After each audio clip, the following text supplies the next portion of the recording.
Maayong buntag sa ato ang tanan. Kung doon na kamoy mga Bible diha sa inyong tabad or kung doon na mo'y mga digital Bible, palihog o abli sa book of Ephesians chapter 5 verses 22 to 30. The word of the Lord says, "Wives, be subject to your own husbands as to the Lord.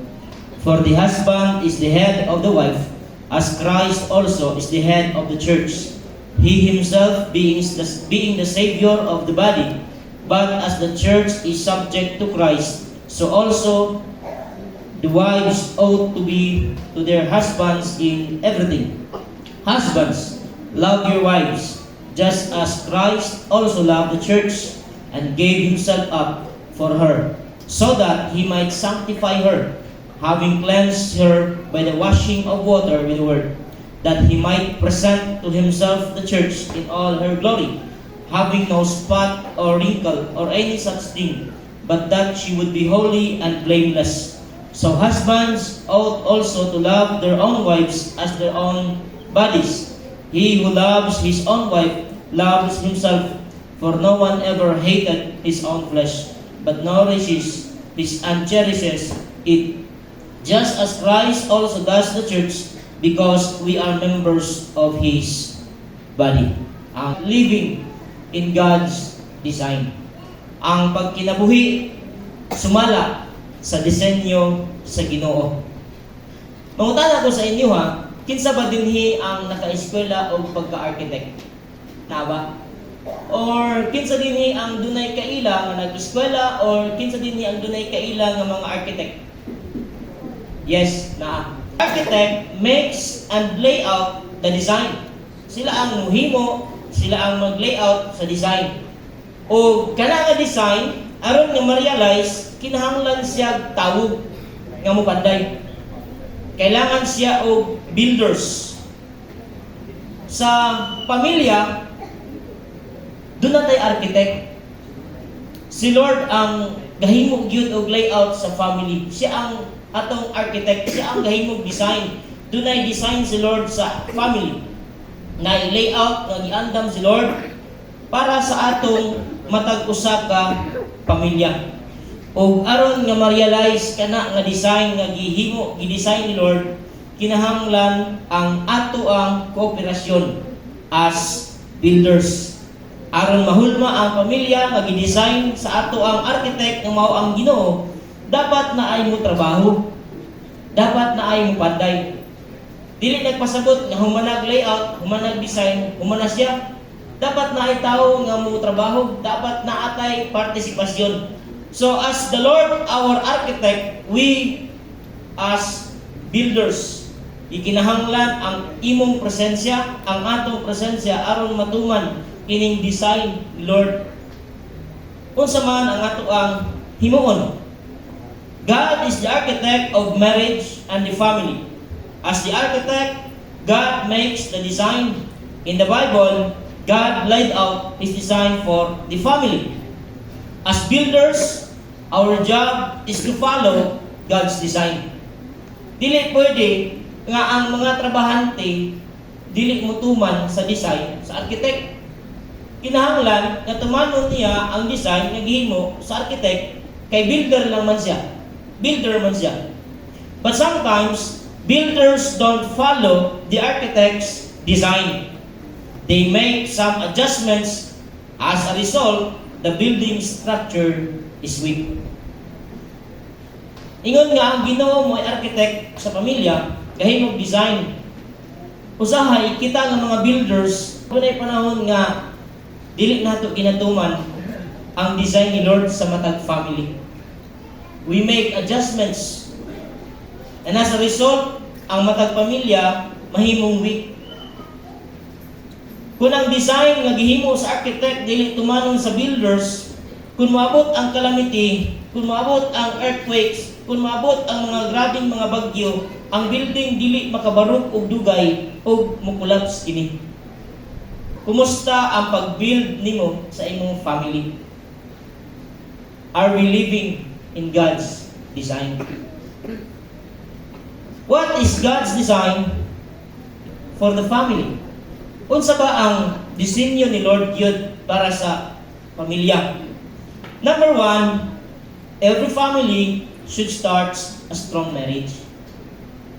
Dapat ang matag pamilya magtukod sa pagsugod o lig-on nga pagpakasal. Mao man ang disenyo ni Lord. Mao man ang design ni Lord. Pero usahay, kitang mga builders, gusto taog ka ng mas sayon. Gusto taog ka ng mas dali nga proseso sa panag-ipon. Wala na to gi-follow ang design sa Ginoo sa kaminyoon o sa panaghiusa sa babaye o lalaki. My dear family, dapat yun ang pamilya magsugod sa pagpakasal in order for us to live in God's design. Disenyo sa Ginoo nga ang bayig lalaki sa panahon nga diin sila mo establish og pamilya, they will start with a strong marriage. Kung nakasal na sila, unsa mahimuon aron mulig-on ang ilahang kaminyoon. Number one, the wife submits to the husband. Kinahanglan ang asawa mo submitar sa iyahang bana.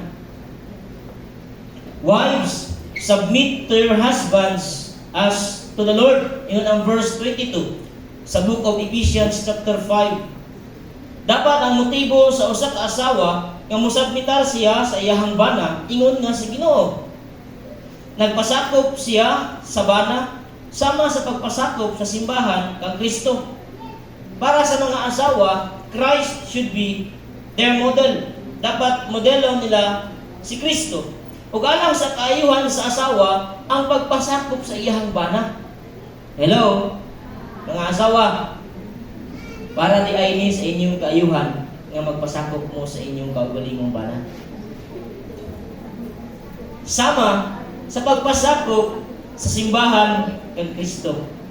Katong mga nakatapat sa ilang asawa diha sikha gamay ba hinihingi lang nga ko tanawa ha. Biblia na nila nagsumpin. Oh?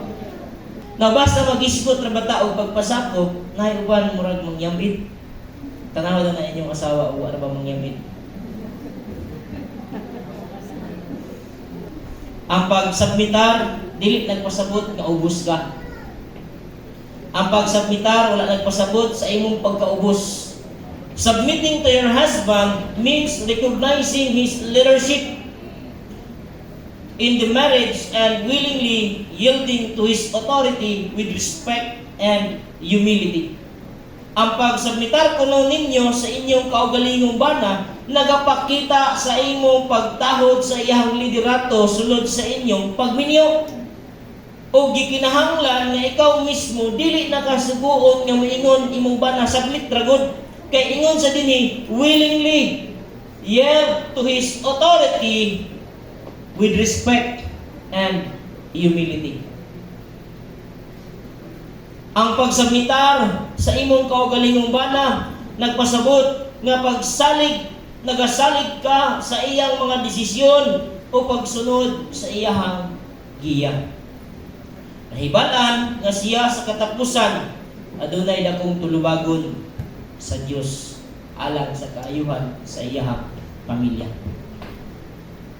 Kung ang asawa ni submitar sa iyahang bana, apan ang iyang bana walay ayo ang iyang leadership o wala niya gitarong ang iyang leadership sa iyang family, at the end of the day, giingon dinhi doon na siya tulubagon sa Dios. Submission is not about control or dominance, but it's about creating a harmonious and loving partnership. Pag-submit, wala nagapasabot nga i-control na gyud ka sa imuhang bana or i-dominate na gyud ka niya. Nagapakita lamang kani nga ang inyong pamilya, ang atong matag usa ka pamilya, dunay nindot nga panaghiusa. In submitting to your husband, you are also submitting to God. Trust His wisdom and guidance. It is a beautiful expression of love. Kana bitaw pag-submit nato. Usa ni siya ka expression sa gugma. Kay bisag pag unsaon nimo pag-ingon sa imong bana nga nahigugma ka, pero dili ka mo submit, kulang ang pag-express nimo sa imong hanggugma ngadto sa iya. Mao na ang design ni Lord sa matag pamilya. Pero usahay kining mga asawa as builders ay panahon nga di man magsubmitar. Dunay mga pamilya nga ang asawa mas isog pa kontra sa ilahang bana. Labi na og duna siya mas dakong kapasidad. That's not the design of a family that God laid out. We should follow God's design. Next, for us to live in God's design, the husband should love their wife. Ingna po na imong bana. Kumusta? Kumusta imong gugma sa akwa? Mga bana, igugmao nato ang atong kaugalingong asawa. Husbands, love your wives just as Christ loved the church and gave Himself up for her. Sa verse 25, ato na makita. The husbands are instructed to love their own wives as Christ loved the church. Pero paunsa? He gave up Himself up for her to make her pure and holy. Mga partner, mga manag-tiayon, I should say nga sa atong mga kauban sa family nga wala pa maka-establish sa ilahang panagkuyog sa pagsugod pinaagi sa pagpakasal. Giingon din ha sa verse nga atong gibasa kaganiha, having cleansed her by the washing of water with the word, that He might present Himself in the church in all her glory, having no spot or wrinkle or any such thing, but that she would be holy and blameless. Ang paghigugma sa bana ngadto sa iyahang asawa, kinahanglan nga apilon nato ang paghigugma kanila nga mahimo silang balaan at ubangan sa Ginoo. Hello? Usahay ang atong pag-una-una sa paghigugma, kana lang gyud nga kanang ato lang himuon ang atong effort sa ilahang nga ma-feel nila ang ato ang love. Pero sa biblical nga design di ay dunay ginasulti dinhi ang sulat sa Efeso nga ang matagbana sa atong paghigugma sa atong kaugalingong asawa, we should make them our partner holy and pure in the presence and in the sight of God. Paunsa? We should marry. Kung gusto nimo nga mahimong putli ug balaan ang inyong kaminyoon ug ang imong asawa at abangan sa panglantaw sa Dios, minyo siya og pakasli. Marry her. Ang pagpakasal usa ka timaan pod sa paghigugma sa usa ka asawa o sa usa ka bana. Usahay niingon mo ta unya na pastor kung mga kwarta na ni.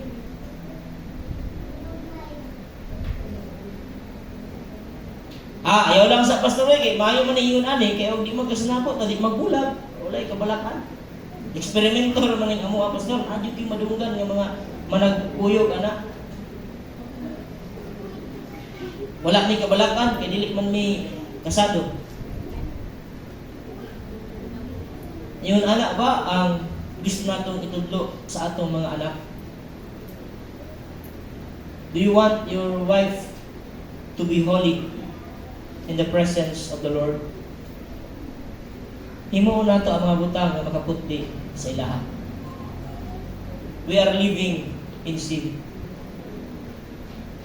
To show our love to our partner, we must follow God's design for every family as builders. Dapat mahimo tang legal at ubangan sa Ginoo. Ang ayan tang malipay nga diin pasidan-an ta sa Ginoo nga paghigugma di ay dili lang kay gi-provide nato ang atoang needs sa balay. Make yourself, your partner, holy in God's sight. The husband must be willing to sacrifice for wife's sake. He seeks to make his wife more and more like Jesus, pure and holy. para sa mga magtiayon, kinahanglan nga sa atong pagpadayon o pagpangalagad sa Ginoo ingon nga pamilya, ato ang tabangan, ang ato ang kapikas sa kinabuhi to be more and more like Jesus. For us to live in God's design, last thing, we should have a strong bond. Dapat ligon ang ato ang banding. Nga nang gisulti man ni. Today, daghang mga kaminyoon nga dali lang kaayong maguba. Natong sabton usahay ang kaminyoon karon dali ra kay bugagon sa yawa. Ilabi na og wala tay ligon nga banding. Kana bitaw pamilya nga ulay ligon nga banding sa usa-usa. Dali lang kaayong gubon sa yawa ang ilahang pagpuyog. There's a need to review God's design for marriage as a covenant. Kaning atong pagigminyo sa usa ka tawo, kung maabot man sa punto nga murag ihubas na ang imong paghigugma, ayaw kalimot pakigsaad ni siya. Marriage is a lifelong covenant. As a covenant, marriage is more than just a piece of paper or scripted vows the groom and the bride say to each other at their wedding.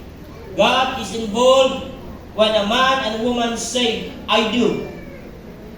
Kinahanglan nga ilan ang himuon sa pamaaging sagradong pakigsaad at tubangan sa Dios.